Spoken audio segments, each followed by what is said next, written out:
Hai, Assalamualaikum. Berjumpa lagi dalam Peta Orang Dulu-Dulu bersama dengan Cik Salma. Hari ini, Cik Salma nak buat masker berbuahan. Pernah tak sahabat di luar sana menggunakan skincare yang berharga ratusan dan ribuan ringgit? Sebenarnya ia daripada bahan-bahan semula jadi sahaja, bahan-bahan yang kita gunakan hari ini.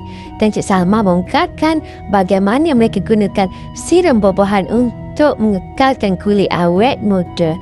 Jom kita buat skincare yang berharga ribuan ringgit tadi menggunakan beberapa bahan sahaja. Hari ini kita masukkan 1 sudu niacinamide glycerin ke dalam bahan kita ini, 1 sudu besar ke dalam blender sebab kita nak blender buah-buahan kita ini. Yang pertama, kita ambil betik dan masukkan. Betik ini bagus untuk penghasilan kolagen baru untuk kulit wajah kita, malah memudahkan parut. Masukkan pula buah pear kepada kulit wajah dan melembabkan kulit kita dan mengandungi vitamin C. Masukkan pula 2 hirisan apel hijau. Apel hijau juga mengandungi anti penuaan dan juga mencerahkan kulit wajah. Dan seterusnya kita masukkan tomato ke dalam bahan kita ini. Dan kita masukkan pula buah delima yang mana adalah buah yang sangat baik untuk kulit wajah. Menganjalkan, melembutkan, mencerahkan dan juga anti penuaan. Kita masukkan pula 2 sudu aloe vera gel. Aloe vera gel sama pernah habis dah sebab buat petua untuk you all semua. Ini adalah bahan rahsia untuk serum yang berharga ratusan ringgit. Dan seterusnya kita harus masukkan madu kerana madu akan glowingkan kulit kita.